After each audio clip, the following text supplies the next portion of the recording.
Hello good morning friends. तो आज date 27 मार्च हम लोग स्टार्ट करते हैं आज का न्यूज़पेपर का मेन न्यूज़ और एडिटोरियल।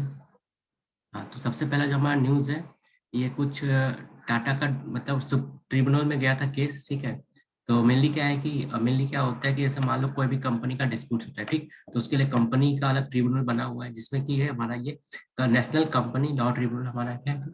तो अल्टीमेटली हम कोई लॉ के स्टूडेंट तो है नहीं, या फिर हमें सीए तो करना नहीं है, इसलिए हम लोग इस लॉ को उतना घुस के मतलब इतना डीप जाने का हम लोग को जरूरत नहीं है। हमारे लिए इंपॉर्टेंट क्या है कि मेनली ट्रिब्यूनल न्यूज़ में है, तो हम लोग ट्रिब्यूनल का कॉन्स्टिट्यूशन के अंदर क्या प्रोविजन है क्या नहीं प्रोविजन है वो हम देखेंगे। तो इस केस में क्या है, हमारे लिए ये न्यूज़ बिल्कुल भी इंपॉर्टेंट नहीं है। ठीक है, हमारे लिए इंपॉर्टेंट क्या है, बस ये ट्रिब्यूनल के बारे में जानना। तो स्टार्ट करते हैं। जो हमारा ट्रिब्यूनल है हमारा सेंट्रल एडमिनिस्ट्रेटिव ट्रिब्यूनल, शॉर्ट में इसको हम लोग कैट भी बोल देते हैं, कैट। ठीक, तो सेंट्रल एडमिनिस्ट्रेटिव ट्रिब्यूनल ये क्या है, 40 हमारे ओरिजिनल कॉन्स्टिट्यूशन में ये नहीं था। ठीक है, हमारे ओरिजिनल कॉन्स्टिट्यूशन का ये पार्ट नहीं था, लेकिन जो हमारा 42nd अमेंडमेंट हुआ, ठीक है, जिसको हम लोग मिनी कॉन्स्टिट्यूशन भी कहते हैं 42nd अमेंडमेंट को, जो हमारा 42nd अमेंडमेंट हुआ उसके थ्रू हमारे कॉन्स्टिट्यूशन के अंदर सेंट्रल एडमिनिस्ट्रेटिव ट्रिब्यूनल को इंक्लूड किया गया आर्टिकल 323 के अंदर। ठीक है, 323A एंड 323B। ठीक है, हाँ। तो अब ये क्लियर हो गया कि 42nd अमेंडमेंट से ये इंट्रोड्यूस किया गया हमारे कॉन्स्टिट्यूशन के अंदर। अब इसका जो हेड होता है उसका टेन्योर होता है 5 ईयर्स का या 65 ईयर्स। मतलब क्या, या तो वो 5 साल पूरा कर ले या 65 ईयर्स का एज पूरा कर ले, दोनों में से जो अर्ली होगा उसको लिया जाएगा। Original jurisdiction in relation to the requirement of all India service matter, a public servant jurisdiction extend to all India service। मतलब क्या है कि जो सेंट्रल गवर्नमेंट का जो सर्विसेज होता है, सेंट्रल गवर्नमेंट जो एम्प्लॉय होता है उनसे रिलेटेड कुछ भी केसेस होगा वो कहाँ जाएगा, हमारा सेंट्रल एडमिनिस्ट्रेटिव ट्रिब्यूनल में जाएगा। तो मेनली ये बनाया क्यों गया था, मेनली बेसिकली क्या था, जो हमारा मेन कोर्ट है ना, जैसे सुप्रीम कोर्ट हो गया, हाई कोर्ट हो गया, फिर हमारा लोअर डिस्ट्रिक्ट कोर्ट वगैरह हो गया, तो क्या है कि ऑलरेडी अगर मान लो सब केस वहीं पे जा रहा है तो ऑलरेडी वो कोर्ट सब ओवर बर्डन है। ठीक, उनके पास टाइम नहीं है या फिर बहुत सारे केसेस पेंडिंग है। तो अगर मान लो कि तो हमें अल्टरनेटिव मैकेनिज्म चाहिए, अल्टरनेटिव मैकेनिज्म चाहिए जिससे कि ये जो मेन कोर्ट है हमारा उसके ऊपर बर्डन को कम किया जा सके। ठीक है, इसलिए फिर ऐसे सिचुएशन में हमारा अलग से ट्रिब्यूनल का वो मतलब इंट्रोड्यूस हुआ कॉन्सेप्ट आया हमारे कॉन्स्टिट्यूशन में। तो अब क्या होता है कि अब जो ट्रिब्यूनल, अब मान लो ये ट्रिब्यूनल है, ठीक ना, अब मान लो ये ट्रिब्यूनल है, इसने मान लो कोई डिसीजन दिया है। ठीक है, अब इस डिसीजन से अगर मान लो कोई बंदा नाखुश है तो वो कहाँ जाएगा, वो डायरेक्टली कंप्लेन कर सकता है, कहाँ पर, सिर्फ हाई कोर्ट में। ठीक है, उससे लोअर में नहीं, उससे ऊपर ऊपर में नहीं, हाई कोर्ट में ही केस कर सकता है उसके अगेंस्ट में, रिव्यू पिटिशन एक टाइप से। Appeal against the order of CAT could be made only high court concern. ठीक है, मतलब जिस स्टेट का हाई कोर्ट है उसमें जाके ये कर सकता है। तो ये याद रखना है, only high court. Guided by the principle of natural justice, मतलब क्या होता है कि ट्रिब्यूनल जो अपना काम करता है ना, वो हमारा आईपीसी हो गया या सीआरपीसी हो गया उसको फॉर्म नहीं करता है। मतलब वो जो लॉ के अंदर जो बुक्स लिखा हुआ है, जो प्रोविजंस है, जो रूल्स है, उसको फॉलो नहीं करता है, क्योंकि अल्टीमेटली अगर वही सब करना होता है तो मेन स्ट्रीम कोर्ट में हम लोग कर लेते हैं, तो फिर ट्राइब्यूनल आता क्यों, तो कॉन्सेप्ट आता ही नहीं, जरूरत ही नहीं था हम लोग को। तो लेकिन क्या होता है कि ये हमारा जो ट्राइब्यूनल है वो प्रिंसिपल ऑफ नेचुरल जस्टिस को देखता है। मतलब क्या कि वो मतलब जो डिसीजन लेगा सभी पक्ष को, मतलब दोनों साइड के लोगों को सुनने के बाद एक डिसीजन लेगा। ठीक है, वो जरूरी नहीं वो डिसीजन, जरूरी नहीं कि वो तुम्हारे लॉ बुक के अंदर भी लिखा हो। क्लियर, तो ये जो हमारा जो आईपीसी हो गया, सीआरपीसी हो गया, इसके अकॉर्डिंग ये डिसीजन नहीं देता है। ये किस पे काम करता है, guided by the principle of natural justice. जैसे हमारा जो एनजीटी है, नेशनल ग्रीन ट्रिब्यूनल, वो भी ऐसे ही सेम टू सेम काम करता है, क्योंकि वो भी एक टाइप का ट्रिब्यूनल ही है। अब ट्रिब्यूनल में जैसे बताया दो टाइप का होता है। क्या, tribunal under article 323A can be establish only by the parliament. मतलब क्या, 323A जो होता है इसको सिर्फ पार्लियामेंट स्टैब्लिश कर सकता है। ठीक है, और जो 323B है हमारा, उसको पार्लियामेंट भी कर सकता है और स्टेट लेजिस्लेटिव भी कर सकता है। मतलब 323A जो हमारा हुआ, इसको सिर्फ पार्लियामेंट ही फॉर्म कर सकता है, बना सकता है। ठीक है, और जो हमारा 323B हो गया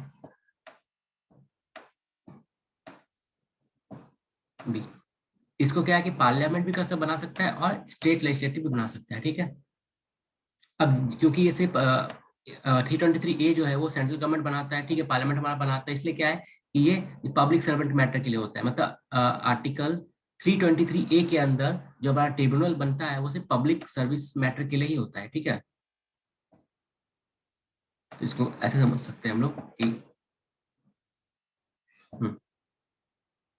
अब उसके बाद क्या है कि 323B जो हमारा होता है वो क्या होता है, स्टेट पार्लियामेंट, मतलब स्टेट और पार्लियामेंट दोनों बना सकता है। ठीक है, और ये इसके अंदर इसका जो कवरेज होता है या इसका जो एरिया होता है वर्किंग का, 323 का जो एरिया हो गया क्या हो गया, सिर्फ पब्लिक सर्विस, ठीक। और 323B का जो एरिया होता है, ये पब्लिक सर्विस छोड़ के सर टैक्सेस का हो गया, ठीक है। टैक्सेस से रिलेटेड हो गया हमारा, इंडस्ट्रियल डिस्प्यूट से रिलेटेड हो गया हमारा, ठीक है। लैंड रिफॉर्म से रिलेटेड हो गया हमारा, फिर पॉवर्टी से रिलेटेड हो गया, इलेक्शन से रिलेटेड हो गया, रेंट से रिलेटेड हो गया, ठीक है। तो इस सब मैटर पे होता है। तो आर्टिकल 323 के अंदर जो ट्रिब्यूनल है वो सिर्फ सर्विसेज के लिए है, और बाकी 323B के अंदर जो है वो सबके लिए है। तो मेनली डिफरेंस ये याद रखना है कि ए जो है सिर्फ पार्लियामेंट बनाता है, और जो बी है वो पार्लियामेंट स्टेट दोनों। क्लियर।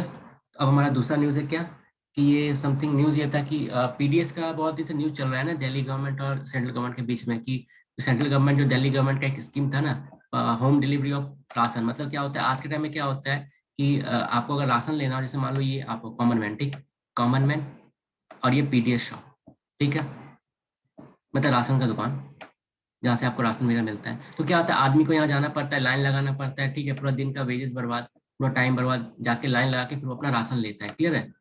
तो दिल्ली गवर्नमेंट ने क्या किया था, दिल्ली गवर्नमेंट ने ये बोला था भैया जैसे कि आपका फ्लिपकार्ट वाला आपके घर पर डिलीवरी देके जाता है सामान, उस तरह जो पीडीएस का राशन होगा आपको कहीं जाना नहीं पड़ेगा, ठीक है, वो आपके घर पे होम डिलीवरी उसका होगा, ठीक। क्लियर। बट सेंट्रल गवर्नमेंट ने उसको, उस स्कीम को मतलब रिजेक्ट कर दिया, या फिर मतलब जो स्कीम चल रहा था उसको बैन कर दिया, फिर मना कर दिया, ठीक है। वो अलग न्यूज है, वो हटा दो। हाँ, तो अल्टीमेटली क्या है कि इस सब के कारण क्या है कि पीडीएस का जो न्यूज है हम लोग का, या कॉन्सेप्ट है, वो न्यूज में आ रहा है हमारा। तो देख लेते हैं पीडीएस मेनली काम कैसे करता है हमारा। मेनली क्या होता है, एक हमारा होता है क्या, food corporation of India, FCI, ठीक। अब नेचुरल से बात है, देखो क्या फूड जो पीडीएस के थ्रू क्या होता है, पीडीएस सिस्टम क्या होता है कि आपको फूड ग्रेन्स दिया जाता है सस्ते रेट पे, ठीक। अब सिंपल सा बात है ये, तो फूड ग्रेन्स अगर आपको दिया जाए तो गवर्नमेंट कहीं ना कहीं से तो फूड ग्रेन्स लेगा ना। क्लियर है, क्योंकि बिना अगर फूड ग्रेन्स लिए गवर्नमेंट आपको देगा कहाँ से। क्लियर। तो क्या काम करता है गवर्नमेंट, जो होता है फूड ग्रेन्स जो जमा करता है या फिर जो अरेंज करवाता है, वो गवर्नमेंट का एक बॉडी है, फूड कॉर्पोरेशन ऑफ इंडिया। तो फूड कॉर्पोरेशन ऑफ इंडिया क्या करता है, ये लोग फार्मर्स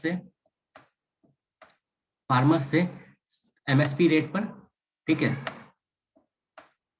गवर्नमेंट जो एमएसपी के रेट देके जो फार्मर से लेता है ना फूड ग्रेन्स वगैरह, तो क्या होता है एफसीआई अपने गोडाउन में रखता है, ठीक ना, ये अपने वेयर हाउसेज में गोडाउन में रखता है, ठीक। उसके उस गोडाउन से ये लोग क्या करता है, एफसीआई ने फार्मर्स से एमएसपी पे अनाज लिया, ठीक है, फार्मर्स से एफसीआई पास गया, एफसीआई उसको गोडाउन में रखेगा और बाद में उसको हर स्टेट में अपना सेंड कर देता है, स्टेट गवर्नमेंट को दे देता है, ठीक है, जिससे कि स्टेट गवर्नमेंट अपना फिर डिस्ट्रिक्ट और सिटी को देगा, ठीक है। डिस्ट्रिक्ट और सिटी फिर अपना जो राशन शॉप होगा, पीडीएस शॉप, ठीक, उसको राशन दे देगा कि भैया आप जाओ अपने एरिया में, आपका इतना है तो आप जाके डिस्ट्रीब्यूट करो। तो फिर इस पीडीएस शॉप से नॉर्मल आदमी जाके वहां पर सामान ले लेगा। तो ये हमारा था इस सिस्टम के अंदर का पब्लिक डिस्ट्रीब्यूशन सिस्टम। तो इंडिया में सबसे पहले जो स्टार्ट हुआ था हमारा तमिलनाडु के अंदर स्टार्ट हुआ था, तो बाद में फिर उसको सेंट्रल गवर्नमेंट ने अडॉप्ट किया था। तो अच्छा ये देखो, ये इंपॉर्टेंट न्यूज है हमारा, क्या हमने क्या देखा था ना कि अभी क्योंकि 50 ईयर्स ऑफ इंडिपेंडेंस हो रहा है बांग्लादेश का, तो रोज कोई ना कोई न्यूज आ ही रहा है हमारा इंडो इंडो बांग्लादेश के ऊपर, ठीक है। तो उसी तरह आज आज भी एडिटोरियल आया, तो उतना एडिटोरियल हमारे लिए बांग्लादेश का पर्टिकुलर हिस्ट्री हमारे लिए इतना इंपॉर्टेंट नहीं है, लेकिन ये जैसा कि हमने कल किया था क्या, कि इतना ज़्यादा न्यूज में इंडिया बांग्लादेश का रिलेशन, ठीक ना, तो इसलिए हमने क्या किया था, एक ही बार में दोनों कंट्री के बीच का जो भी हमारा एंगल होता है इंटरनेशनल रिलेशन का, उसको हमने डिस्कस किया था। तो एक बार रिवाइज कर लेते हैं। इंडिया बांग्लादेश के बीच में क्या है, शेयर्ड हिस्ट्री है, ठीक, कॉमन हेरिटेज है, लिंग्विस्टिक और कल्चरल टाइप है हमारा, ठीक, बंगाली लैंग्वेज यहाँ पर भी है वहाँ पर भी है, कल्चरल टाइप भी है, पैशन फॉर म्यूजिक भी है, रविंद्र संगीत जैसे एग्जाम्पल आपका, फिर लिटरेचर एंड आर्ट भी है, ठीक है। बॉर्डर कवरेज क्या होता है, इंडिया का 5 स्टेट का बॉर्डर बांग्लादेश से मिलता है, कौन कौन सा, आसाम, मेघालय, मिजोरम, त्रिपुरा, वेस्ट बंगाल, जिसमें सबसे लॉन्गेस्ट बाउंड्री शेयर करता है West Bengal. Since 1971 war, million of Bangladeshi migrants have entered into India, changing the demography of northern states. कल भी हमने डिस्कस किया था क्या, कि इंडिया और बांग्लादेश के बीच में मेन इशू क्या है, इलीगल माइग्रेंट्स का इशू है, ठीक ना। जिसके कारण क्या हो रहा है कि अल्टीमेटली वो माइग्रेंट जो आ रहा है, तो उसके कारण क्या हो रहा है, नॉर्थ ईस्टर्न जो स्टेट्स है हमारा, वहाँ का डेमोग्राफी कहीं ना कहीं चेंज हो रहा है, ठीक है। फिर दूसरा हमारा क्या है इनके बीच में, एक रिवर डिस्प्यूट है, क्यों, क्योंकि भैया बहुत सारा रिवर जो है हमारा इंडिया से होकर बांग्लादेश में जाता है। तो अब जैसे जैसे क्लाइमेट चेंज हो रहा है हमारा, तो क्या हो रहा है, रिवर का वाटर का शेयरिंग करने को लेके बहुत सारा डिस्प्यूट्स हो रहा है। इवन हमारे जब कंट्री के अंदर दो स्टेट के बीच में डिस्प्यूट हो सकता है, लाइक कावेरी वाटर डिस्प्यूट, तो दो कंट्री के बीच में तो और ज्यादा डिस्प्यूट होगा। तो एक रिवर डिस्प्यूट हो गया हमारा, ठीक है। ये देखो 54 मतलब रिवर इंडिया से बांग्लादेश में जाता है। पोरस बॉर्डर है हमारा, फिर बॉर्डर ओपन है क्योंकि इतना रिवर आपका जा रहा है, फिर इतना हिली टेरिन है, तो पॉसिबल नहीं ना सब जगह फेंसिंग करना। तो बहुत जगह क्या है कि बॉर्डर जो है पोरस है, लोग इजिली वहां पे क्रॉस कर लेते हैं, जिसके कारण हमारी स्मगलिंग हो गया, ट्रैफिकिंग हो गया, ड्रग्स पीपल ये सब का आना जाना हो जाता है। अब बांग्लादेश हमारे इंपॉर्टेंट क्यों क्या क्या है कि हमारा जो हमारा एक्ट ईस्ट पॉलिसी है, मतलब क्या इंडिया अगर ये सोच रहा है कि आगे हमको साउथ ईस्ट एशिया के साथ, जहाँ पे हमारा वियतनाम हो गया, म्यांमार हो गया, ठीक है, थाईलैंड हो गया, तो इंडिया का सोच रहा है कि मेरे को एक्ट ईस्ट पॉलिसी मतलब जो साउथ एशियन कंट्रीज है उसके रिलेशन मेरे को अच्छा करना है, ट्रेड इंप्रूव करना है। तो उसमें क्या है कि बांग्लादेश सॉरी, बांग्लादेश हमारा इंपॉर्टेंट रोल प्ले कर सकता है। क्यों? क्योंकि क्या देखा हमने कि इंडिया से क्या होता है, इंडिया से जो ये जैसे मान लो वेस्ट बंगाल है, ठीक, और यहाँ पे हमारा सिक्किम है, ठीक है, यहाँ से जब नॉर्थ ईस्ट में हम जाते हैं तो बहुत ही नैरो पाथवे होता है, जिसको हम लोग चिकन कॉरिडोर कहते हैं, ठीक है। तो अब क्या किया, अगर मान लो यहाँ से उड़ीसा से या वेस्ट बंगाल से जाना हो हमारे नॉर्थ स्टेट में, तो क्या होता है मेनली पूरा घूम के यहाँ जाना पड़ता है। लेकिन अगर मान लो बांग्लादेश के साथ हमारा रिलेशन अच्छा है, तो हम बांग्लादेश का टेरिटरी का यूज कर सकते हैं फॉर ट्रांसपोर्टेशन पर्पज, जिससे कि इजिली हमारा डिस्टेंस जो है कम हो जाए, प्लस मतलब हमारा कम टाइम में हम लोग ज्यादा ट्रेड वगैरह प्रैक्टिस कर पाए, जिससे कि हम हमारा अब नॉर्थ ईस्ट के साथ कनेक्टिविटी इंप्रूव हो, और प्लस जो हमारा साउथ ईस्टर्न स्टेट्स कंट्रीज है उसके साथ भी हमारा ट्रेड वगैरह इंप्रूव हो पाए, ठीक है। फिर नॉर्थ ईस्टर्न स्टेट का साथ जो हमारा कनेक्टिविटी को इंप्रूव कर सकता है, ये हमने देखा था। फिर फिर दोनों कंट्री मिलके टेररिज्म और डी रेडिकलाइजेशन के साथ लड़ सकता है, ये हमने देखा था। इंसर्जेंसी जो होता है नॉर्थ ईस्ट मतलब ईस्टर्न इंडिया में, ठीक है, नॉर्थ ईस्ट इंडिया में जो इंसर्जेंसी होता है, लाइक बहुत सारा वहाँ पे ग्रुप्स है जो कि इंसर्जेंट ग्रुप्स है हमारा, तो उससे वो लोग क्या करता है, मेनली इंडिया में अटैक करके बांग्लादेश के बॉर्डर के पास जाके वो लोग शेल्टर लेता है। तो नॉर्मल सा बात है, अगर इंडिया और बांग्लादेश अच्छे से काम करेगा, मिलजुल के काम करेगा, तो क्या होगा कि अपने आसपास के एरिया में जो टेरर का यूज होता है, टेररिस्ट ग्रुप जो यूज करते हैं हमारा, उन लोगों का टेरिटरी, चाहे बांग्लादेश हो चाहे ये इंडिया का बॉर्डर के आसपास, तो लोग डील कर सकते हैं अगर वो लोग कॉपरेशन करें एक दूसरे के साथ। तो इस तरह क्या था कि जब हमने देखा था क्या कि जो मेरा म्यांमार के अंदर रोहिंग्या क्राइसिस आया था, तो बहुत सारा बांग्लादेश ने क्या किया था ना, बहुत सारे रोहिंग्या को शरण दिया था अपने के अंदर में, ठीक है, असाइलम दिया था एक टाइप से, रिफ्यूजी बोल के। तो इंडिया ने भी किया था ऑपरेशन इंसानियत के थ्रू, जो म्यांमार से जो रिफ्यूजीज आए थे उनके लिए बांग्लादेश को बहुत सारा आपका food supply, medical medicine supply वगैरह किया था, ठीक है, और ह्यूमैनिटेरियन बेसिस। अब क्या इंडिया और रशिया मिलकर बांग्लादेश के अंदर रूपर न्यूक्लियर प्लांट डेवलप कर रहा है, ठीक। अब इंडिया बांग्लादेश के बीच में क्या है, ट्रेड रिलेशन है हमारा, ठीक, इन्वेस्टमेंट अपॉर्चुनिटी है ये बांग्लादेश के अंदर हमारा, ब्लू इकोनॉमी कंट्रीब्यूट कर सकते हैं हम लोग, मतलब ओशियन से रिलेटेड रिसर्च में। हाँ, Bangladesh is now role model for developing world. मैंने कल ही बताया था क्या कि लास्ट जो हमारा सर्वे आया था उसमें क्या मिला था कि बांग्लादेश का जो जीडीपी ग्रोथ रेट है बांग्लादेश का, वो इंडिया से ज्यादा है, ठीक है। मतलब जिस रेट से इंडिया का जीडीपी बढ़ रहा है उसके कंपेयर में बांग्लादेश का जीडीपी ज्यादा हाई रेट से बढ़ रहा है, ठीक है। जिसके कारण क्या है कि बांग्लादेश जो एक टाइप से जो बांग्लादेश का जो मॉडल है ना स्मॉल स्केल इंडस्ट्रीज वाला, उसके कारण क्या है कि उन्होंने वर्ल्ड में एक मतलब इमेज बना के रखा है कि प्रोवर्टी रिडक्शन का मॉडल उन्होंने दिया है अपने अंदर, ठीक है। फिर सक्सेस हेल्थ में सक्सेस, एजुकेशन में सक्सेस, वुमेन एम्पावरमेंट का, तो ये लो कॉस्ट मॉडल बांग्लादेश ने दिया है ऑल ओवर वर्ल्ड को। तो कहीं ना कहीं अगर इंडिया अगर मतलब इसको स्टडी करता है, इससे सीखता है, तो इंडिया के अंदर भी कहीं ना कहीं फायदा मिल सकता है इंडिया को भी, ठीक। तो फिर इंडिया बांग्लादेश ने क्या किया कि इनलैंड वाटरवे को डेवलप करने के लिए, कोस्टल वाटरवे को डेवलप करने के लिए, कनेक्टिविटी बढ़ाने के लिए ट्रेड साइन किया है, ठीक है। तो हमारा ये था। हाँ, कोई भी डाउट होता है, अगर कुछ भी समझ में नहीं आ रहा है तो आप लोग कमेंट करके कभी भी पूछ सकते हो, ठीक है।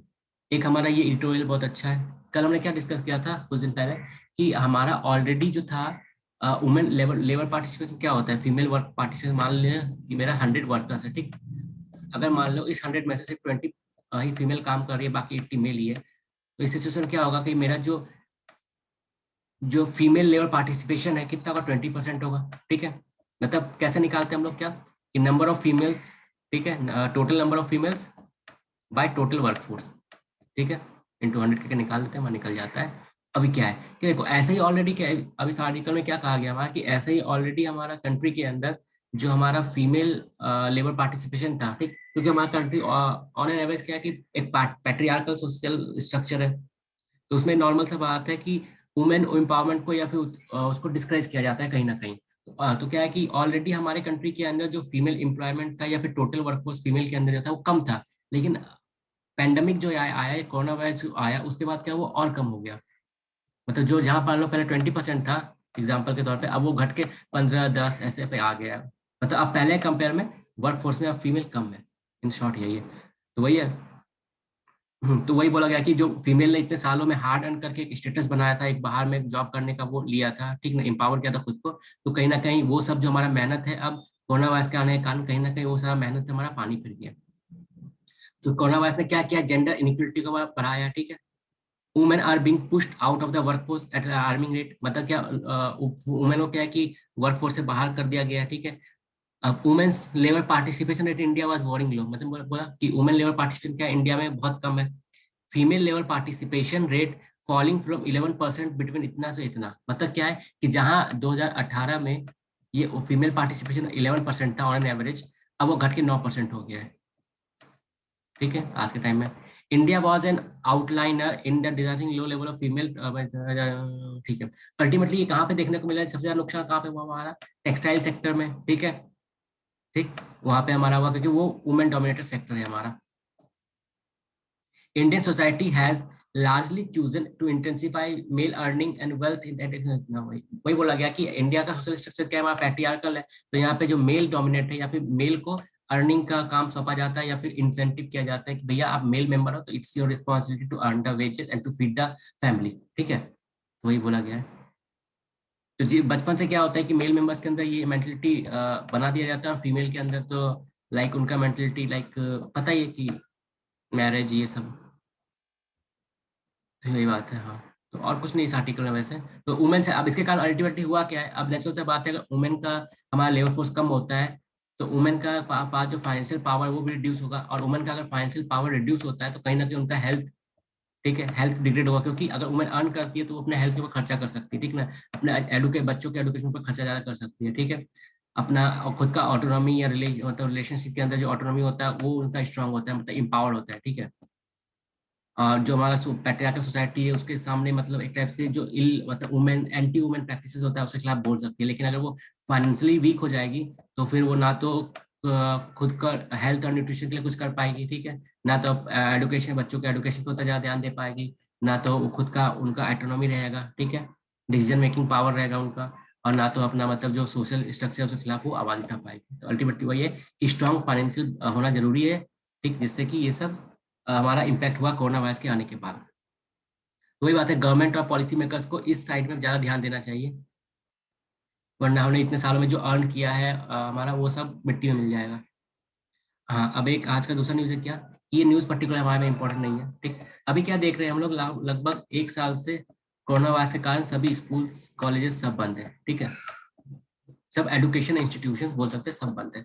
अब बात ये है कि अब नियर बाय फ्यूचर में ऐसा लग नहीं रहा है कि आने वाले कुछ महीनों में सब कुछ नॉर्मल होने वाला है, ठीक है, क्योंकि वायरस का न्यूज आने वाला है कि अभी भी देख रहे हैं क्या केसेस 20,000 30,000 से बढ़ते बढ़ते लास्ट एक वीक के अंदर आज फिर 60,000 केसेस आया है, ठीक है। तो अल्टीमेटली बात ये, दूसरा बात ये रहा कि अब जैसे जैसे ह्यूमन एनिमल इंटरेक्शन बढ़ रहा है तो आने वाले टाइम में जो वायरल डिजीज है, चाहे जो पैंडेमिक है, उसका आने का चांसेस और ज्यादा होगा ही होगा, ठीक है।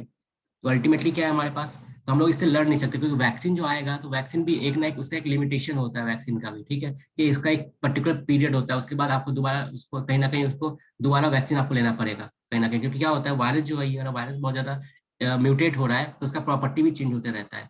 एक वैक्सीन ऐसा नहीं कि हमेशा वो काम करेगा ही करेगा, ठीक है।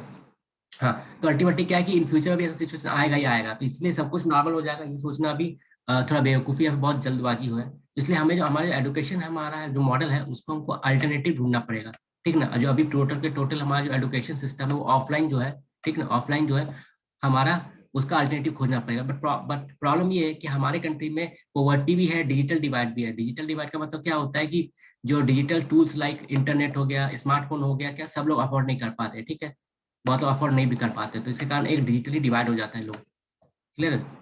हाँ, तो अब क्या है, ना तो हम टोटल सिस्टम को ऑफलाइन कर सकते हैं, ना तो हम टोटल सिस्टम को ऑनलाइन कर सकते हैं, क्लियर है।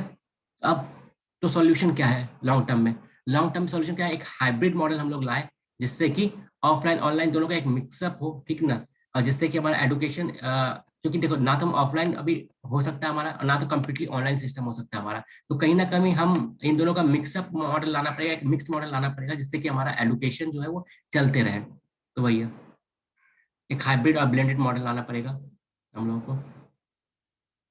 और एक न्यूज ये बहुत दिनों से चल रहा है, ठीक, हम लोग देख रहे हैं क्या सुप्रीम कोर्ट के अंदर केस हुआ था इलेक्ट्रल बॉन्ड को लेकर। तो मैंने क्या बताया था इलेक्ट्रल बॉन्ड को लेकर, जैसे मान लो पहले क्या होता था कि ये कॉमन मैन है, ठीक, ये पॉलिटिकल पार्टी है। तो पहले अगर कॉमन मैन को और पॉलिटिकल पार्टी को चंदा देना पड़ता था, तो कॉमन मैन जाता था, जेब से पैसा निकाला, इसको दे दिया, क्लियर, बात खत्म। अब लेकिन अब क्या हुआ, इलेक्ट्रल बॉन्ड के आने के बाद क्या सिस्टम हो गया अपना, कि अब ये आ रहा बैंक एसबीआई स्पेशली। अब क्या होगा, अगर किसी आदमी को पॉलिटिकल पार्टी को चंदा देना है तो डायरेक्टली चंदा नहीं दे सकता है, वो बैंक के पास आएगा, ठीक है, एक बॉन्ड लेगा या एक पेपर लेगा, ठीक, मतलब पैसा जब आके बैंक को पैसा के देगा, पैसा का रिसिप्ट इसको मिलेगा एक टाइप से, ठीक है, वो रिसिप्ट ये आदमी जाके इस पॉलिटिकल पार्टी को दे देगा, ठीक है, ये पॉलिटिकल पार्टी वाला अपने अकाउंट में वो जाके बैंक को रिसिप्ट देगा और बैंक वाला फिर इसको पैसा दे देगा यहाँ पे, ठीक है।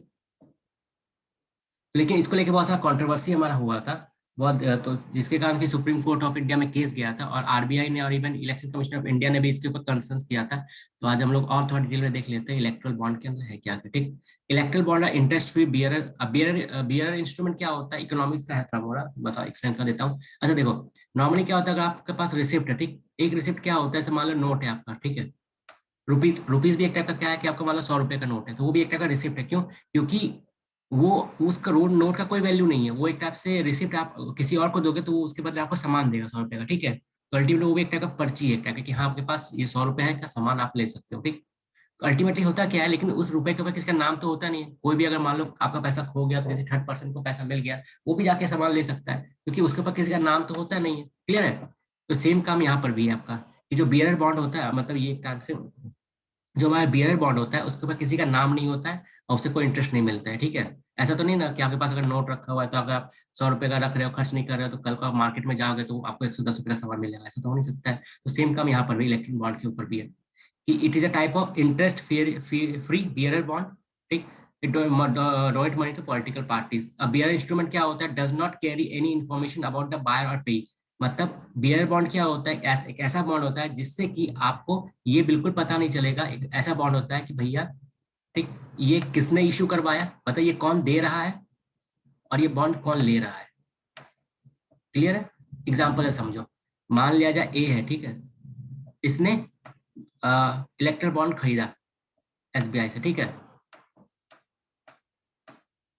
इसने जाकर जेड पॉलिटिकल पार्टी को डोनेट कर दिया, ठीक, सिंपल सा बात है, ये हम लोग दे रहा था। अब मान लो ए ने बॉन्ड खरीदा है, ठीक है, अब इस बॉन्ड के ऊपर क्या है कि किसी का नाम लिखा नहीं, कुछ नहीं लिखा है, ठीक। अगर मान लो ए बंदा है यहाँ पे, अब मान लो इसका बॉन्ड खो गया, बी के पास आ गया, या बी ने इसका बॉन्ड चुरा लिया, अब ये बी वाला भी जाके अगर इस जेड को देगा तो कोई फर्क नहीं पड़ेगा इसको, क्लियर है, क्योंकि इसको बॉन्ड चाहिए, क्योंकि उसका नाम तो होता नहीं लिखा हुआ किसका इश्यू करवाया किसने नहीं करवाया, ठीक है।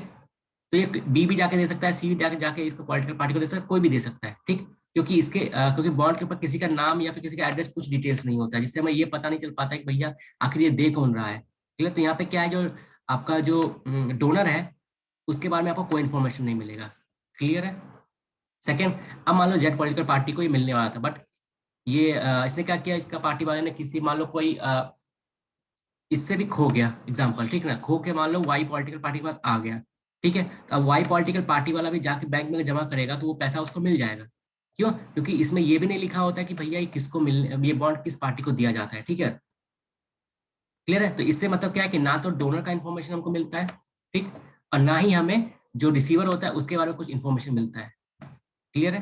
तो वही है, देखो, अब बियर इंस्ट्रूमेंट इतना इतना ये है, instrument does not carry any information about the buyer or payee and the holder of instrument in power, ठीक है। बॉन्ड किस किस में होता है, हमने क्या देखा, एसबीआई सिर्फ इसको रिलीज कर सकता है, इस बॉन्ड को दे सकता है, तो किस किस डिनोमिनेशन में होता है, मतलब 1000 का मल्टीप्लायर होता है, या तो 1000 का मिलेगा, या 10,000 का, या 1 लाख का, या 10 लाख का, या 1 करोड़ का, ठीक है।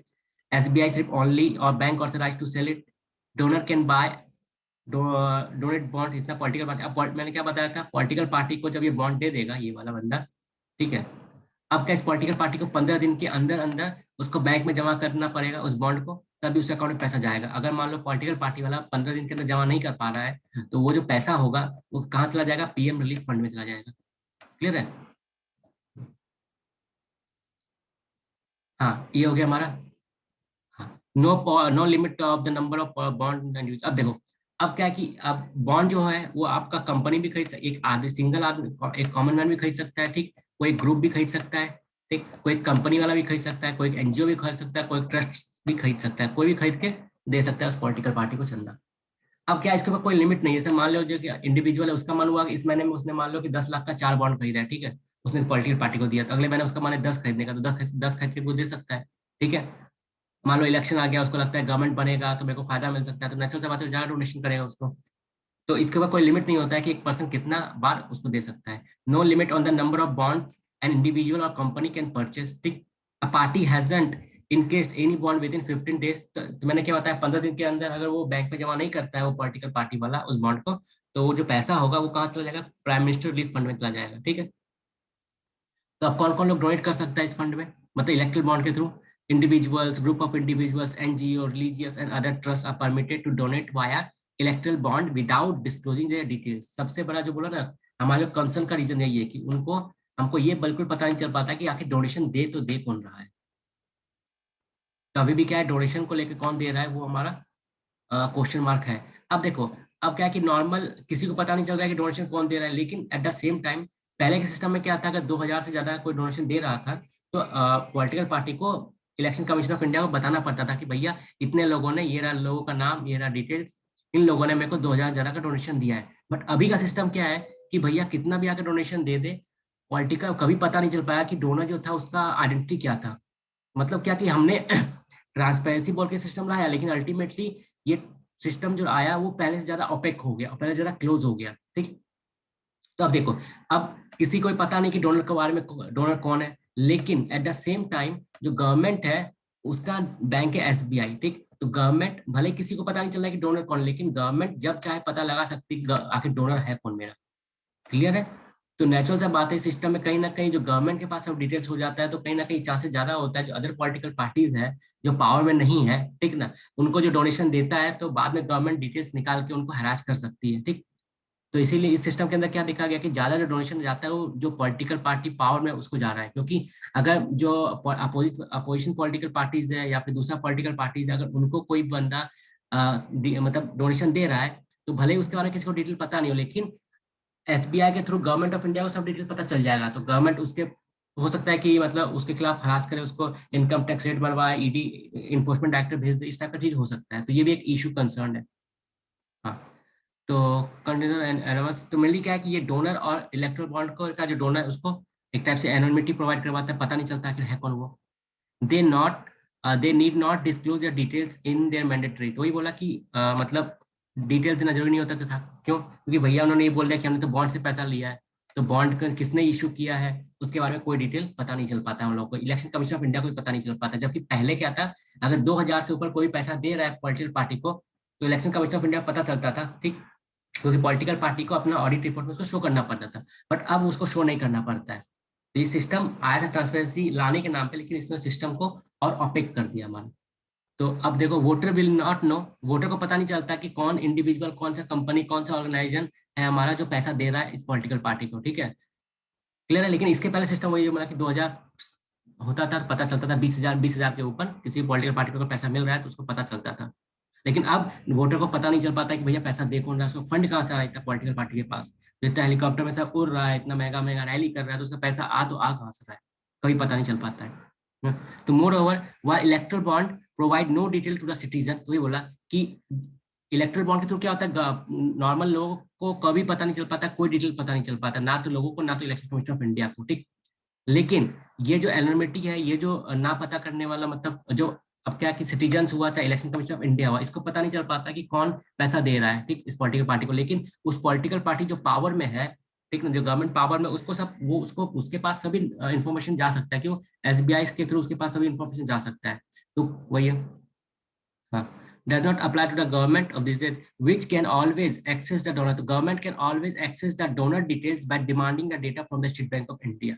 Clear है। तो ये भी एक प्रॉब्लम है हमारा। तो the virtue of anonymity offer to donor electro bond have become the most popular route. अब नेचुरल सा बात है कि अब बहुत सारा क्या है कि ये जो हमारा ओपेक सिस्टम है, तो नेचुरल सा बात है ज्यादातर जो अब डोनेशन होता है ये इलेक्ट्रो बॉन्ड के सिस्टम के थ्रू ही होता है, क्योंकि इसमें ना तो डोनर के बारे में किसी को कुछ पता चलता है, ठीक है, ना तो रिसीवर के बारे में कुछ पता चलता है। हाँ, तो वही बात है, इलेक्शन कमीशन ऑफ इंडिया ने ये बोला है कि भैया आप इस जो आपने इलेक्ट्रल बॉन्ड का स्कीम जो लाया है इसको आप रिकंसिडर करो और मॉडिफाई करो थोड़ा सा, क्योंकि भैया इसमें तो आपने ट्रांसपेरेंसी बोल के लाया कि भैया हम ट्रांसपेरेंसी लाने के लिए ऐसा कर रहे हैं, लेकिन आपने ट्रांसपेरेंसी के नाम पे तो सिस्टम को और ज्यादा क्लोज कर दिया। पहले तो मैं पता भी चलता था कि भैया 20,000 से ज्यादा किसने डोनेशन दिया है, लेकिन अब तो पता भी नहीं चलता कौन डोनेशन दे रहा है, चाहे वो 20,000 का हो, चाहे 10,000 का हो, चाहे 1 लाख, चाहे 1 करोड़, में पता ही नहीं चलता है कौन दे रहा है आपको डोनेशन। तो ये हमारा था इलेक्ट्रल बॉन्ड का। हाँ, तो मेन मेन कंसर्न क्या क्या है? एनोनिमिटी ऑफ बायर, खरीद कौन रहा है हमें पता नहीं, गवर्नमेंट को पता चलता है बट नॉर्मल सिटीजन के पास इन्फॉर्मेशन नहीं है, ना तो election commission commission of India के पास कोई इन्फॉर्मेशन है कि आखिर खरीद कौन रहा है। तो corporate house can finance political parties, natural सा बात है, कॉर्पोरेट हाउस क्या इसका फायदा उठा के आराम से पॉलिटिकल पार्टी को डोनेशन देता है। क्यों देता है भैया? क्योंकि कॉर्पोरेट हाउस ये रहा, ठीक, अगर मान लो कॉर्पोरेट हाउस को ये लग रहा है कि ये हमारा एक्स पॉलिटिकल पार्टी है, ठीक, ये इलेक्शन में जीत सकता है, तो इसने बहुत सारा फंड इसको दिया, बहुत सारा फंड इसको दिया, जिससे कि इसका जीतने का चांसेस और ज्यादा इंप्रूव हो जाए। कल कोई पॉलिटिकल पार्टी जीतेगा तो क्या होगा, फिर गवर्नमेंट जो आएगा रूलिंग में वो क्या निकालेगा, टेंडर, कॉन्ट्रैक्ट होता है एयरपोर्ट बनाने का, पीपीपी प्रोजेक्ट बनाने का, ठीक है, प्राइवेटाइजेशन करने का। तो नेचुरल सा बात है, गवर्नमेंट ने इस कॉर्पोरेट हाउस ने गवर्नमेंट को पैसा दिया है इलेक्शन में, फंडिंग फ्री में तो दिया नहीं है भैया, ठीक है, एनजीओ खोल के तो बैठा नहीं है ये, इसको भी कुछ ना कुछ बेनिफिट चाहिए, कुछ ना कुछ सोच के इसने दिया होगा, क्योंकि भैया अल्टीमेट है तो बिजनेसमैन अपना। हाँ, तो क्या होगा इन फ्यूचर, क्या गवर्नमेंट जो भी चीज मान लो प्राइवेटाइज करेगा, ठीक है, या फिर गवर्नमेंट मान लो कोई टेंडर निकालता है, कोई पॉलिसी बनाता है, कोई स्कीम के थ्रू क्या करेगा, इसको फेवर देगा। क्योंकि सिंपल सा बात है भैया, जिससे आपने पैसा लिया है उसको तो आपको लौटाना तो पड़ेगा सर, मतलब किसी ना किसी रूप में, क्योंकि अगला बार इलेक्शन होगा तो अगला बार भी आपको पैसा चाहिए, ऐसा तो नहीं वन टाइम हो गया खत्म है, अगला बार इलेक्शन होगा, अगले बार भी आपको पैसा चाहिए होगा। तो इसीलिए कॉर्पोरेट हाउस ने गवर्नमेंट को फंड दिया, फिर गवर्नमेंट ने प्राइवेटाइजेशन के थ्रू करके आपका पब्लिक सेक्टर यूनिट को सेल करके कम प्राइस पे, या फिर आपका ट्रांसफर करके उस कॉर्पोरेट हाउस को फिर वो बेनिफिट देता है। तो इससे जरूरी है कि हमको सिस्टम पता चले कि आगे किस कॉर्पोरेट हाउस ने किसको पैसा दिया है, ठीक है, जिससे हमको क्लियरली कॉन्फ्लिक्ट ऑफ इंटरेस्ट जो होता है वो गवर्नमेंट के ऊपर मॉनिटर किया जा सके कि भैया गवर्नमेंट अगर इसको दे रहा है, एक्स मान लो एक्स पॉलिटिकल पार्टी है हमारा, ठीक, अगर मान लो वो पावर में आ गया, उसने ए को प्रोजेक्ट दिया, ठीक ना, तो अब अगर हमारा ये सिस्टम जो इलेक्ट्रो बॉन्ड वाला है, अगर मान लो डिस्क्लोज नहीं होता है, ठीक, हमें पता नहीं चल पाएगा कि गवर्नमेंट ने एक्स ए को जो प्रोजेक्ट दिया है, गवर्नमेंट एक्स ने जो ए को प्रोजेक्ट दिया है मेरा, गवर्नमेंट ने जो ए को प्रोजेक्ट दिया है मेरा, वो क्या रैशनल बेसिस पे दिया है, या फिर ए सही में उस लायक था उस प्रोजेक्ट का कि गवर्नमेंट का जो प्रोजेक्ट है उसको ले सके उतना बड़े स्केल पे, उसको डेवलप कर सके, या फिर क्योंकि गवर्नमेंट, या इसलिए गवर्नमेंट ने उसको दिया है क्योंकि उसने गवर्नमेंट को उसने बहुत सारा फंड दिया था इलेक्शन के टाइम में, क्लियर है, तो ये कभी भी हमको पता नहीं चल पाएगा, ठीक है, क्योंकि ये सिस्टम पूरा ओपेक है, पूरा क्लोज है, कभी नहीं जान पाएंगे कि इसको जो प्रोजेक्ट मिला है ये इसके बेस मतलब क्वालिफिकेशन के अकॉर्डिंग इसको मिला है प्रोजेक्ट, ठीक ना, इसके स्किल के मुताबिक इसको प्रोजेक्ट मिला है, ठीक, इसका जो मतलब एक टाइप से जो एक्सपीरियंस है उसके अकॉर्डिंग इसको प्रोजेक्ट मिला है, या फिर बस इसीलिए इसको प्रोजेक्ट मिल गया क्योंकि भैया इसने इलेक्शन में फंड दिया था। तो वही सब है और चीज। हाँ, उसका हमारा ये न्यूज़ है क्या कि ये पर्टिकुलर न्यूज़ इंपॉर्टेंट नहीं है, बट क्या है कि यूथोपिया एरिथ्रिया के बीच में बहुत सारा इशू चल रहा है हमारा खासकर, ठीक है, तो हम लोग थोड़ा मैप में देख लेते हैं कहाँ पर ये लोगों का पोजीशन है। तो ये रहा हमारा, ठीक, ये रहा यूथोपिया, ये हमारा हॉर्न ऑफ अफ्रीका है हमारा, ठीक है, यूथोपिया का बॉर्डर किससे टच हो रहा है हमारा, सोमालिया से टच हो रहा है, केनिया से टच हो रहा है, इधर साउथ सूडान से टच हो रहा है, इधर सूडान से टच हो रहा है, और इधर इथेरिया से टच हो रहा है, और जबकि इथेरिया का बॉर्डर सिर्फ सूडान और हमारा यूथोपिया से टच हो रहा है, और ये जिबूती से टच हो रहा है हमारा, ठीक है, और ये हमारा रेड सी रहा। ये रहा। अब हम लोग देख रहे हैं क्या कि अभी न्यूज है क्या कि सेप्टिक टैंक, मतलब देखो क्या है कि सिंपली हमारा जो ड्रेनेज सिस्टम है उसको साफ करने के लिए नॉर्मल सुप्रीम कोर्ट ने हालांकि 1990s के टाइम में इस सिस्टम को बैन भी कर दिया था कि इंसानों के द्वारा ड्रेनेज सिस्टम को सफाई नहीं होगा, ठीक है, मतलब मैनुअल स्क्रैवेंजिंग जो होता है ना, मतलब इंसान लोग जो नाला में घुस के साफ वगैरह करते हैं, उसको सुप्रीम कोर्ट ने 1992 के या 3 के टाइम में बंद कर दिया था, बैन कर दिया था, लेकिन ये प्रैक्टिस आज भी 30 साल के बाद भी अपनों के साथ चल रहा है, सुप्रीम कोर्ट के बैन होने के बाद भी, क्लियर है।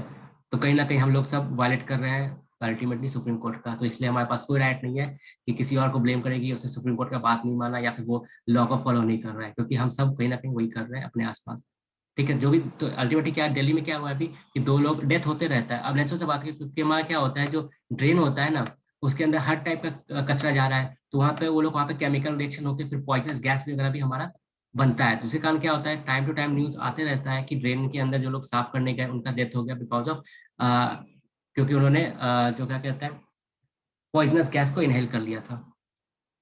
तो वही है हमारा, ये देखो, prohibition of employment as manual and their rehabilitation act. ठीक, गवर्नमेंट ने एक्ट बनाया था हमारा, उसके अंदर ये था कि जो मैनुअल स्क्रीनिंग है उसको बंद किया था, गवर्नमेंट ने बैन किया था, और जो लोग उसमें शामिल है उसको उनका रिहैबिलिटेशन हो।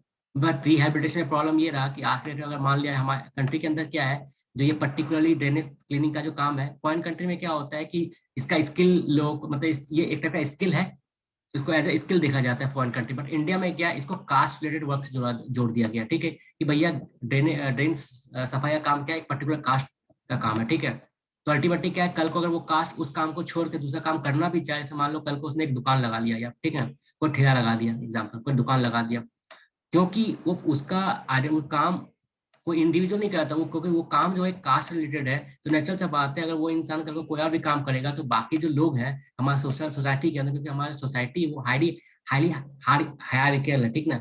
हायरार्कियल सोसाइटी हमारा मतलब क्या, कि जो हमारा जो टाइप से कहीं ना कहीं जो वर्ना सिस्टम बेस्ड है हमारा सोसाइटी, ठीक, हायरार्की है उसके अंदर। तो कहीं ना कहीं सोसाइटी का अदर जो हाई ग्रुप ऑफ पीपल है वो कहीं ना कभी ना इसको, मतलब कोई और ट्रेड में, लाइक एग्जाम्पल मान लो इसने पकौड़ा का दुकान खोला है, ठीक है, पकौड़े का ठेला लगाया, तो आप खुद सोचना कि यार ये मतलब आप क्या, एक इंसान जो पहले नाली साफ कर रहा था वो एक पर्टिकुलर कास्ट से रिलेट कर रहा है, तो अगर मान लो पकौड़ा का दुकान खोलता है तो आपको लगता है कि सोसाइटी का अदर लोग जाकर उस दुकान से सामान खरीदेगा? खुद सोच सकते हो। तो इसलिए गवर्नमेंट का जो ये एक्ट था, इसने गवर्नमेंट ने बनाया था, ये उतना सक्सेसफुल नहीं हुआ, क्योंकि अल्टीमेटली उनके पास थियोरटिकली तो उनके पास अल्टरनेटिव है थियोरटिकली, बट वो अल्टरनेटिव प्रैक्टिकल नहीं है। ठीक, बिकॉज ऑफ हमारा सोशल स्ट्रक्चर। ठीक है, अब देख लेते हैं मैनुअल स्क्रम्स के बारे में। तो अब क्या है कि हार्डली सिर्फ 30% केस में ही हमारा मतलब किसी का डेथ होने के बाद उनको उनके फैमिली वालों को कुछ मुआवजा मिल पाता है। ठीक है, no one receive the job, किसी को हार्डली हार्डली किसी को मतलब एक टाइप से उसका डेथ के बाद जॉब मिल पाता है फैमिली मेंबर्स को। अब ये क्या देखा गया है हमारा कि उनसे मतलब देखो, अब क्या है कि एम्प्लॉयमेंट के अंदर एक्ट के अंदर क्लियर लिखा है कि अगर आप कभी भी किसी को भेजते हो नालियों का सफाई करने के लिए, तो आपको प्रॉपर इक्विपमेंट्स देना पड़ेगा उसको, ठीक है, सेफ्टी गियर्स देना पड़ेगा उसको। ठीक, लेकिन रियल में क्या होता है, दिया जाता है? नहीं दिया जाता है कभी भी। तो ये भी वायलेशन ऑफ लॉ है। Local authority are not providing cleaning devices. अब ये कहा गया कि भैया मैनुअल स्क्रीनिंग नहीं करना है, तो ये काम म्यूनसिपैलिटी का, हमारा म्यूनसिपैलिटी का है कि वो लोग डिवाइसेस लाए, ठीक, क्लीनिंग डिवाइस लाए, जहाँ पे ह्यूमंस को डायरेक्टली ना घुसना पड़े नाला के अंदर, क्योंकि नाला के अंदर घुस के सफाई करने वाला सिस्टम था, सुप्रीम कोर्ट ने 1992 के आसपास को इसको बैन कर दिया था सुप्रीम कोर्ट ने। उसके बाद फिर गवर्नमेंट ऑफ इंडिया ने उस सुप्रीम कोर्ट के डिसीजन को इंप्लीमेंट करने के लिए एक पर्टिकुलर एक्ट बनाया था, prohibition of employment as manual scavenger and their rehabilitation act. लेकिन इस एक्ट के 30 साल के बनने के बाद भी क्या हमारा म्यूनसिपैलिटी या गवर्नमेंट वो प्रॉपर सेफ्टी गियर्स उनको प्रोवाइड करवाता है? नहीं। क्या उन्होंने उस सिस्टम को खत्म करके मतलब मशीन के थ्रू सफाई करवाता है? नहीं, क्योंकि अभी भी वो कंटिन्यूअसली वो लोग नाली में घुसना ही पड़ता है, जो कि क्लियर वायलेशन ऑफ लॉ है और clear violation of supreme court का वर्डिक्ट। तो कंटेम्प्ट ऑफ कोर्ट कहीं ना कहीं पूरा कंट्री के लोग कर रहे हैं, ठीक है, और लॉ का वायलेशन कहीं ना कहीं पूरा कंट्री के लोग कर रहे हैं। इसलिए हम, क्योंकि वो काम हम खुद कर रहे हैं, तो हमारे पास कोई हक नहीं किसी थर्ड पर्सन को हम लोग ब्लेम करें कि भैया वो तो उसने ऐसा बोला या ऐसा किया, लॉ को मानता नहीं, क्योंकि हम लोग कहीं ना कहीं हम लोग सब गलत है। तो self employment scheme for job, ठीक, तो इसके अंदर ये था कि उनके अंदर स्कीम लाया जाए जिसके जिसके थ्रू उनको रिहेबिलिटेशन करवाया जा सके, अल्टरनेट जॉब दिया जा सके, लेकिन रियल में होता नहीं है। When the government build toilet, जैसे अब क्या हुआ स्वच्छ भारत अभियान के अंदर गवर्नमेंट क्या बोला, भैया हम टॉयलेट बनाएंगे, ठीक है, लेकिन लेकिन बट बात ये है कि टॉयलेट आप बना रहे हो तो कल को एक टाइम के तो टॉयलेट भरेगा भी, ठीक है, तो टॉयलेट भरेगा तो उसको फिर साफ साफ कौन करेगा? क्लियर, उसको साफ करने का रिस्पॉन्स किया। तो इसलिए क्या कहा गया है, एक एडिटोरियल मैंने पढ़ा था, उसके अंदर ये कहा गया था अल्टीमेटली इंडिया को साफ रखने का जो पूरा रिस्पॉन्सिबिलिटी है ना, इंडिया को साफ रखने का, स्वच्छ रखने का जो पूरा रिस्पॉन्सिबिलिटी है, वो कहीं ना कहीं एक पर्टिकुलरली कास्ट के ऊपर जाके टिका हुआ है, कि वो कास्ट है वही उस कास्ट के लोग हैं, ठीक है, उस पर्टिकुलर सो कॉल्ड कास्ट के लोग हैं वही हमारे ये सब साफ करेंगे, ठीक है। तो अल्टीमेटली अल्टीमेटली क्या, आप कितना भी टॉयलेट बना दो, कितना भी कर दो, लेकिन आपका फिजिकली तो आप साफ कर सकते हो, लेकिन जो कचरा या फिर जो गंदगी माइंड के अंदर बैठा हुआ है उसको आप कैसे क्लीन कर सकते हो? तो वही, when the government build toilet through Swachh Bharat Abhiyan, it is not taking into account the question who will have to clean the septic tank. आखिर उन सेप्टिक टैंक को खाली कौन करेगा, उसको साफ कौन करेगा? तो उसको साफ करने का रिस्पॉन्सिबिलिटी कहीं ना कहीं, जितना ज्यादा टॉयलेट बनेगा उतना ज्यादा जो उस पर्टिकुलर कास्ट के लोग का डिमांड बढ़ेगा टॉयलेट साफ करने के लिए, तो कहीं ना कहीं आपने जो सिस्टम बनाया, ठीक, तो उसके थ्रू क्या है कि जितना टॉयलेट होगा अल्टीमेटली कहीं ना कहीं उस कास्ट के जो लोग हैं उनको और ज्यादा इंडल्ज होना पड़ेगा इस काम के अंदर। क्योंकि इंडिया के अंदर जो सेप्टिक टैंक का सफाई है उसको कास्ट रिलेटेड वर्क देखा जाता है। ठीक से सुनना, इंडिया के अंदर क्या है कि जो सेप्टिक टैंक या फिर जो हमारा टॉयलेट होता है उसको साफ करने का जो रिस्पॉन्सिबिलिटी होता है वो कास्ट बेस्ड मतलब वर्क है हमारा, जबकि फॉरेन कंट्री में वो स्किल बेस्ड वर्क होता है। ठीक है, स्किल्ड हमारा बेस्ड वर्क होता है, क्लियर। लेकिन इंडिया में वो कास्ट रिलेटेड है पूरा का पूरा। तो इसीलिए भले ही आप कितना भी इंडिया को स्वच्छ करने का बात कर लो, तो अल्टीमेटली आप स्वच्छ किसके कॉस्ट पे कर रहे हो, एक पर्टिकुलर कास्ट के मतलब बेस पे। तो rehabilitation has been slow because they are mostly illiterate, ज्यादातर वो इलिटरेट होते हैं क्योंकि सोशल डिस्क्रिमिनेशन होता है बचपन से ही, and have no skill to do anything, और कोई स्किल भी नहीं होता है उसके पास। और उसके बाद क्या है कि अगर वो करना भी चाहे तो सोसाइटी एक्सेप्ट नहीं करता है, तो सोशल स्ट्रक्चर भी हमारा वैसा ही है। तो ये इश्यू हमने डिस्कस किया है, आगे देखते हैं। अब ये जो आर्टिकल है हमारा इसके अंदर कुछ कुछ जैसे हाल ही फिलहाल हमने क्या देखा ना, एक डेटा आया था इसमें ये बोला गया था कि इंडिया का जो डेमोक्रेसी है कहीं ना कहीं वो इरोड हो रहा है, डिक्लाइन कर रहा है। तो उसी से रिलेटेड कुछ फैक्ट यहाँ पे दिया गया है। लाइक कल हमने क्या डिस्कस किया था कि पार्लियामेंट का जो सेशन होता है ना, हमारा मानसून सेशन अभी चल रहा है पार्लियामेंट का, ठीक, उसको खत्म होना था 2 हफ्ता बाद, लेकिन उसको एडवांस में 2 हफ्ता पहले ही उसको खत्म कर दिया गया, हाउस को कॉल ऑफ कर दिया गया। क्यों? क्योंकि भैया इलेक्शन है 4-5 स्टेट के अंदर। The budget session of parliament ended on Thursday, 2 week ahead of the original plan. तो 2 वीक बाद खत्म होना था, लेकिन वो 2 वीक पहले ही खत्म हो गया। क्यों? क्योंकि बहुत सारा पॉलिटिकल पार्टी बिजी है अपना इलेक्शन कैंपेन में, तो वो लोग पार्लियामेंट अटेंड भी नहीं कर रहे हैं। उसके क्या कि पहले क्या होता था, पर्टिकुलरली पार्लियामेंट में क्या होता है, बिल आया लोकसभा के अंदर, ठीक है, फिर लोकसभा से वो कहाँ जाएगा, उसका कमेटी में जाएगा, वहां पर डिस्कशन होगा, ठीक है, कमेटी से वापस लोकसभा में आएगा, फिर लोकसभा उसको पास करेगा, फिर वो बिल राज्यसभा में जाएगा, फिर राज्यसभा अपना कमेटी के पास भेजेगा, ठीक है, फिर वहां से कमेटी सजेशन के बाद राज्यसभा में बिल आएगा, फिर राज्यसभा उसको पास करेगा, फिर फाइनली जाके वो एक्ट बनता था। ठीक है, ये सिस्टम था हमारा। लेकिन अब क्या देखा गया है कि अब क्या है कि डायरेक्टली एक ही दिन में लोकसभा में बिल आया, डायरेक्टली लोकसभा में पास हुआ, एक ही दिन में राज्यसभा में पास हुआ। मतलब क्या, पहले जो जाता था स्क्रूटनी होने के लिए कमेटी के पास, अब वो कमेटी के पास नहीं जाता है। तो अल्टीमेटली होता ही है कि कहीं ना कहीं जो क्वालिटी ऑफ जो लॉ होता है वो कहीं ना कहीं डिटरेट कर रहा है हमारा पार्लियामेंट्री प्रोसीजर। तो वही नो बिल स्क्रूटनी देखते हैं लोग। Many high impact bill way introduce and passed with in a day. एक दिन बहुत बड़े बड़े बिल जो मतलब इंडिया के डेमोक्रेसी या फिर कंट्री के हिसाब से बहुत ज्यादा इंपॉर्टेंट है, लाइक सीए हो गया, ठीक ना, इस टाइप का बिल, उसका फार्म लॉ बिल हो गया, वो क्या होता है, ये सब पूरा कंट्री के लिए बहुत इंपॉर्टेंट है। तो ऐसा बहुत इंपॉर्टेंट बिल भी क्या होता है, एक दिन में आता है, एक दिन में पास होकर निकल गया, कोई डिस्कशन ही नहीं होता है, कोई डिबेट ही नहीं होता है उनके ऊपर। तो ये कहीं ना कहीं शो करता है हमारा कि इंडिया के अंदर हमारा देखो यहाँ पे दिया क्या कि 2004 से 2009 के बीच में क्या था, 60% से लेकर 71%, मतलब 62।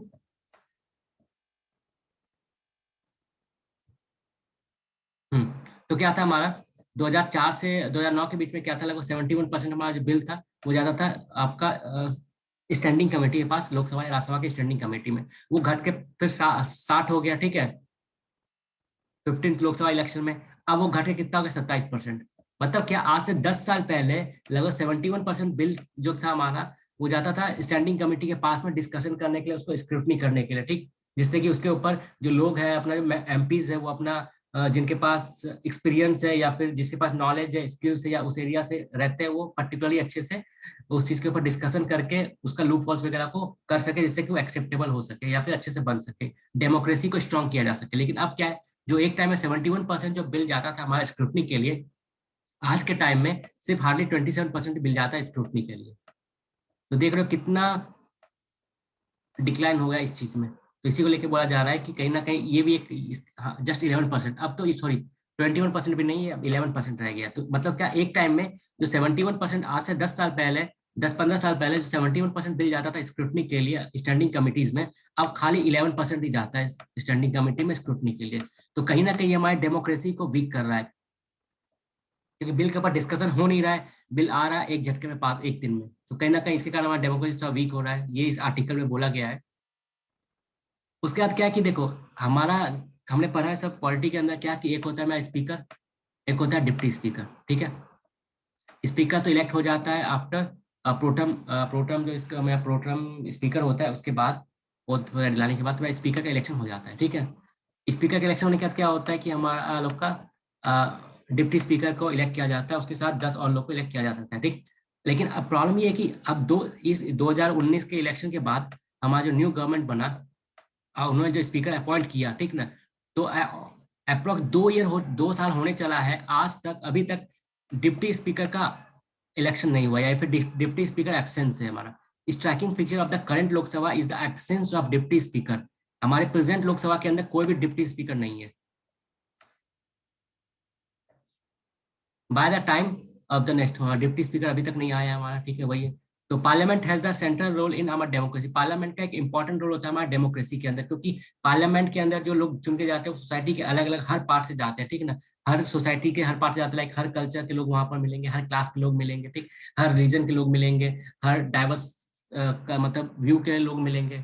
तो पार्लियामेंट में क्या होता है, एक क्या है, मिनी इंडिया है हमारा पार्लियामेंट। तो अगर वहां पर डिस्कशन नहीं हो रहा है, अगर वहां पर डेमोक्रेसी कहीं ना कहीं हमारा हर्ट हो रहा है, तो वो उसका रिफ्लेक्शन हमारा इंडिया का जो ऑल ओवर इंडिया वहां पे पड़ेगा हमारा। तो ये, तो parliament has a central role in our democracy as a representative body that check the work of our government, ठीक। Parliament need to ensure sufficient scrutiny over the proposal and action of the government, ठीक। Government अलग होता है, parliament अलग होता है। तो parliament का काम क्या होता है, गवर्नमेंट के कामों पर नजर रखना, उसको स्क्रूटनाइज करना। लेकिन हालांकि अब अगर गवर्नमेंट के पास मेजोरिटी है तो आराम से पार्लियामेंट को इग्नोर करके कोई भी काम अपने मन से कर सकता है। तो उसके कारण क्या होता है, कहीं ना कहीं हमारा पार्लियामेंट्री डेमोक्रेसी जो है वो कहीं ना कहीं खतरे में पड़ जाता है, हमारा डेमोक्रेटिक सेटअप हमारा रिड्यूस होता है।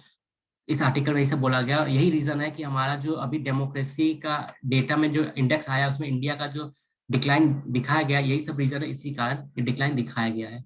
इस सब बारे में सोचना चाहिए, यही सब ये आर्टिकल के अंदर बोला गया है। आज का हमारा दूसरा न्यूज है क्या, earth our. Earth our mainly होता है क्या, ये world wide fund of nature जो हमारा ये होता है, ये निकालता है, हम लोग देखते हैं, ठीक है। तो क्या होता है अर्थ आवर, हम लोग देखते हैं पर्टिकुलर क्या होता है ना, अर्थ आवर ये बोला जाता है कि भैया हमारा जो अर्थ है ना, उसका जो कैरिंग कैपेसिटी है, मतलब मैक्सिमम कितना वो सह सकता है, वो मतलब विद द टाइम वो रिड्यूस हो रहा है। मतलब क्या कि हम लोग नेचर जो मेरा होता है, इन्वायरमेंट जो मेरा या फिर नेचर जो होता है मेरा, वो क्या क्या होता है, उसके अंदर क्या होता है, उसका एक प्रोडक्शन का खुद का कैपेसिटी है, ठीक है। प्रोडक्शन कैपेसिटी है, सस्टेन मतलब स्टेबल रखने का अपना खुद का कैपेसिटी है। लेकिन क्या होता है, ह्यूमन पॉपुलेशन इंक्रीज हो रहा है, ह्यूमन का जो वर्क है नेचर के अगेंस्ट में ज़्यादा इंक्रीज हो रहा है। इस कारण क्या है कि हमारा जो इन्वायरमेंट का या नेचर का जो कैरिंग कैपेसिटी है ना ह्यूमंस के लिए या फिर अर्थ के लिए, वो कहीं ना कहीं रिड्यूस हो रहा है हमारा। जितना रिसोर्सेज हम लोग को चाहिए उसे कंपेयर में कम है अब। तो वही है अर्थ आवर होता है क्या, earth hour is observe on the last Saturday of March. इतना मतलब हर ईयर मार्च के आखिरी आखिरी मतलब शनिवार जो होता है, मार्च महीने का आखिरी शनिवार, मतलब मार्च का लास्ट सैटरडे जो होता है, उसको हम लोग सेलिब्रेट करते हैं एज अर्थ आवर। उसमें मेनली होता क्या है, 8:30 बजे के लगभग हम लोग 1 घंटा के लिए अपना सब कुछ लाइट वगैरह ऑफ कर देते हैं, ठीक। वही है। अब अर्थ आवर होता क्या, 2007 में स्टार्ट हुआ था। ये कौन ऑर्गेनाइज करता है, world wide fund, world wild life fund, ठीक है। इसका मेन पर्पस क्या होता है, to promote conservation and sustainable energy, ठीक। वही होता है अपना लाइट वगैरह ऑफ कर दो 1 घंटे के लिए, जिससे कि ग्लोबल इफेक्ट जो इलेक्ट्रिसिटी है वो ग्लोबल वार्मिंग वो थोड़ा कम हो सके, अवेयरनेस क्रिएट हो सके क्लाइमेट चेंज और वाइल्ड लाइफ कंजर्वेशन के बारे में, ठीक। ग्लोबल वार्मिंग, क्लाइमेट चेंज और वाइल्ड लाइफ कंजर्वेशन के बारे में अवेयरनेस क्रिएट हो सके। तो मिली स्टार्ट कहाँ से हुआ था, ये सिडनी में स्टार्ट हुआ था ऑस्ट्रेलिया के अंदर। उसके बाद फिर और इंडिया मतलब वर्ल्ड के अलग अलग कंट्रीज ने इसको अडॉप्ट किया इस इनिशिएटिव को। डिफरेंस क्या है अर्थ आवर अर्थ डे में, हमारा ये रहा। अर्थ आवर क्या होता है, stand the climate change initiative people reduce electricity. मतलब क्या अर्थ आवर में क्या होता है हमारा, लोग 1 घंटे के लिए अपना लाइट ऑफ कर देते हैं सब कुछ, ठीक है।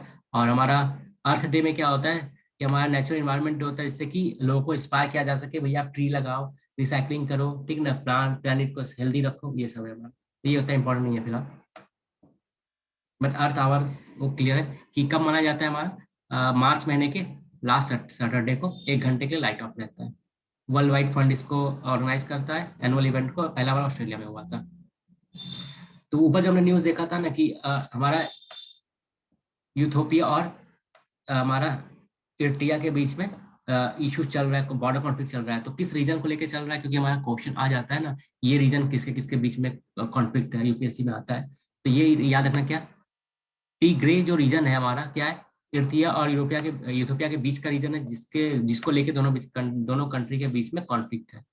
जैसे ये मैप में देखो यहाँ पे, ये रहा हमारा टिग्रे, ठीक। ये किसके अंदर में आपका है, तो ये यूथोपिया के अंदर में, लेकिन इसका बॉर्डर टच होता है एर्थेरिया से, ठीक है। तो ये जो एरिया है ये डिस्प्यूटेड एरिया है इस दोनों कंट्री के बीच में।